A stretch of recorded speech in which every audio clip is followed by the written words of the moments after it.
Halo, selamat datang di Kongko United TV. Kali ini kita akan Kongko preview mengenai semifinal Europa League antara Manchester United melawan Sevilla. Tapi sebelum kita mulai diskusi tentang itu, hari ini kebetulan dirilis away shirtnya Manchester United ya untuk season 2020 sampai 2021. Nah, gimana nih menurut kalian nih? Bagus nggak? Kalau saya bilang ini lebih menarik ketimbang yang home-nya sih ya. Kalau kita lihat tuh ada teksturnya nih, tuh ada teksturnya menarik sih. Ini kata sih warnanya hijau, cuman kalau di ini kelihatannya hitam ya. Saya nggak tahu deh, cuman ini lebih menarik. Apalagi kita lihat nih logonya nih hitam putih nih, keren juga nih kayak begini nih, benar nggak ya? Kalau saya sih lebih suka nih, kemungkinan saya mau beli yang ini nih daripada yang home-nya. Saya mending beli yang ini kelihatannya ya, tapi ya nunggu diskon lah.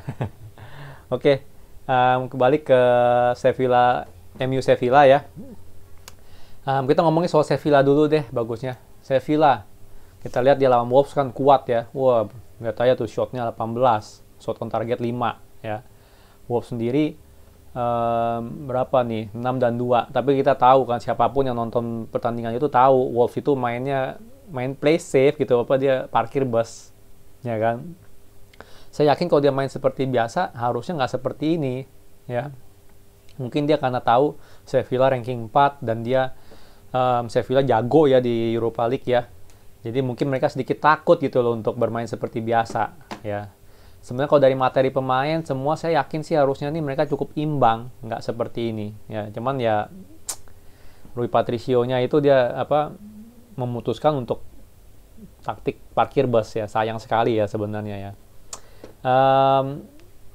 Kalau kita lihat dia punya line up ya, sebenarnya Sevilla itu kekuatannya cuma satu ya. Maksudnya dia lebih sering nyerang dari sayap kiri, sayap kanan, terutama sayap kanan ya. Itu dia suka tuh nyerang ya kan. Di kiri dia ada Ocampos, di kanan dia ada Banega ya kan. Tapi Banega dia bisa main di mana aja sih nah, itu dua pemain terkuat dia ya, Banega. Tapi Banega udah mulai tua ya kan. Cuma saya lihat dia masih fit, nggak kecapean ya, main terus gitu ya, nggak kecapean.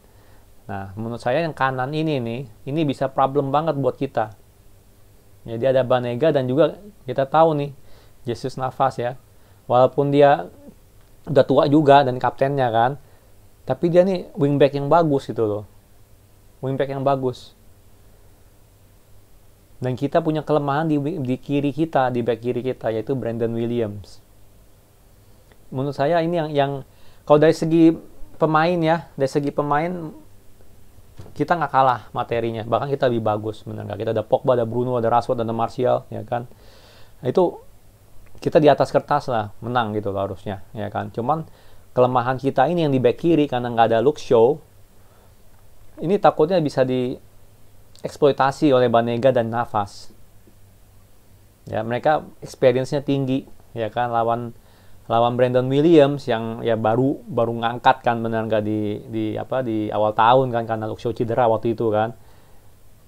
Menurut saya bisa kewalahan William, dan itu bisa menjadi area problem kita ketemu Sevilla ya. Untuk yang sisi-sisi lain menurut saya kita cukup kuat untuk ini ya, apalagi di sisi kiri ya kan. Berarti kan ketemunya Bisaka, benar nggak?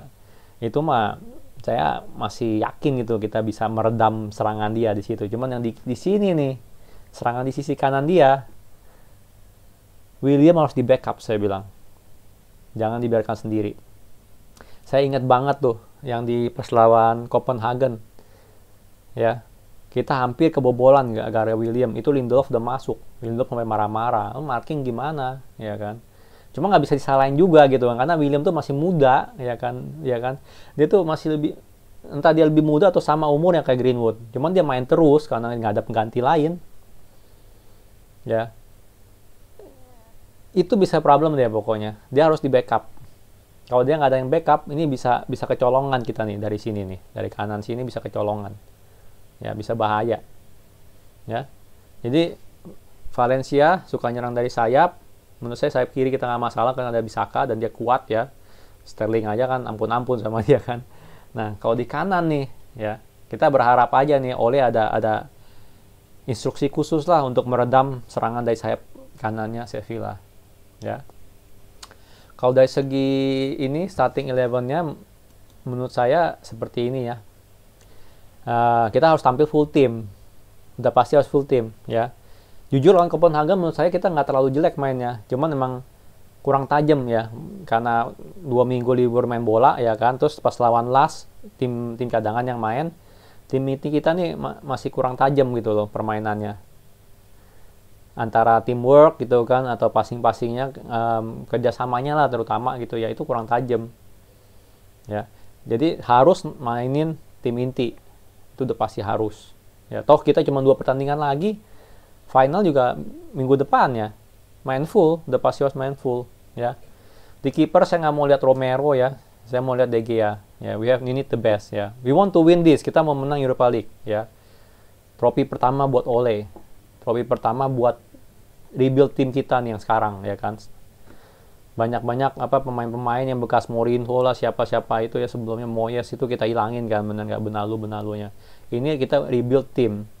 Jadi kita pengen ada trofi ini untuk tim kita ini. Walaupun ini tim belum lengkap, tapi kita harus punya trofi gitu kan. Kalau udah ada trofi, moral naik. Sangat bagus sekali untuk awal season depan. Ya, yang mulai 2-3 minggu lagi mulai, ya kan? Jadi harus De Gea, nggak bisa Romero ya. Backbone Williams, Lindelof, Maguire, AWB udah pasti. Jangan Bailey. Eric Bailey oke ya, tapi kita tahu Lindelof itu jauh lah sama Bailey. Itu problemnya kalau orang sering cedera. Pas dia balik performanya pasti langsung drop, apalagi cederanya panjang, bisa 6 bulan, setahun gitu kan. Macam Bailey gitu, itu fitnessnya bakal turun, semuanya bakal turun ya. 1 tahun nggak main bola ya, itu udah ngurangin berapa persen dari karir dia, bener nggak? Jadi udah pasti Lindelof. Untuk kiri saya nggak tahu nih, mendingan dia pakai Fosu Mensah atau Williams. Saya sedikit takut kalau Williams yang dimainin, jujur aja ya. Walaupun Fosu Mensah nggak tetap nggak sebagus Luke Shaw, bener nggak, tapi dia lebih mateng badannya gitu, kayaknya dia lebih mantep lah gitu ya kan. Mungkin dia nyerang kurang bagus, tapi dia bertahan aja di belakang gitu loh, untuk ngeredam si Navas sama si itu Banega. Menurut saya sih jujur kurang tahu deh harus William atau Fosu Mensah ya. Fosu Mensah permainannya juga nggak bagus-bagus banget gitu loh, cuman at least dari segi fisik, dari segi kedewasaan itu, endurance dia tuh harusnya lebih bagus dari Williams gitu ya, harusnya. Oke.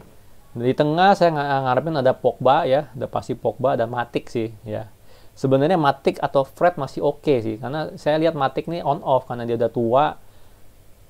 Majority dia bagus karena dia emang defensive midfielder yang bagus ya, bukannya jelek gitu kan, cuman dia udah tua aja gitu kan, jadi performanya on off.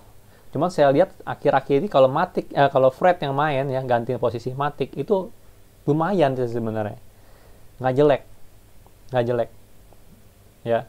Saya tadinya mikir McTominay itu bisa gantiin Matic karena McTominay badannya gede kan, ya kan. Fred kan ada kecil-kecil gitu kan. Cuman Fred itu lebih ada balance daripada McTominay sebagai defensive midfielder ya.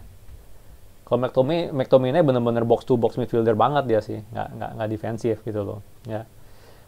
Jadi saya nggak tahu sih kalau dia ganti ke Fred, saya masih oke sih sebenarnya untuk lawan Sevilla ya, karena kita tahu juga lah Fred itu kan energetik ya kan, benar nggak, dia ngejar bola kemana-mana gitu loh, dia nggak berhenti lari lah gitu loh untuk ini ya. Untuk lini depan udah pasti kita harus keluarin the best kita, Rashford, Fernandes, Greenwood, dan juga Martial sebagai striker ya. Kalau kita lihat sekali lagi saya bilang materi pemain kita lebih bagus dari Sevilla ya, jauh lebih bagus. Jadi kalau di atas kertas dari lihat materi pemain kita menang harusnya, nggak masalah. Cuman kelemahan di back kiri kita itu bisa dieksploitasi oleh Sevilla karena dia suka nyerang dari sayap kanan dia berbahaya lagi ya kan, Jesus Navas sama Banega.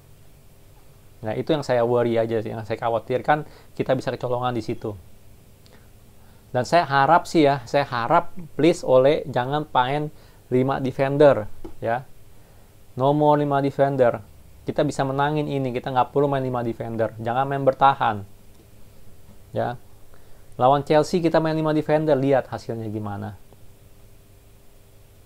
Ya kan? Padahal kita menang terus tuh.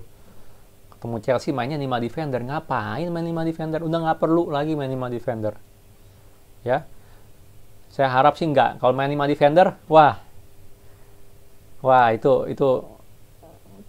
bisa kalah kita kalau dia main 5 defender. Jadi ngarepin aja nih besok ya, sebelum pertandingan, pas starting line up-nya ada, kita ngarepin aja nih dia jangan main 5 defender nih.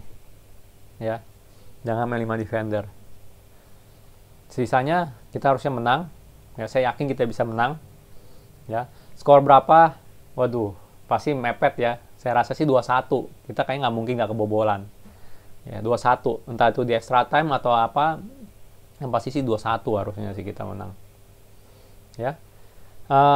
Sekian ini review pertandingan dari saya. Kalau suka jangan lupa subscribe YouTube saya dan like videonya ya. Oke. Thank you for watching.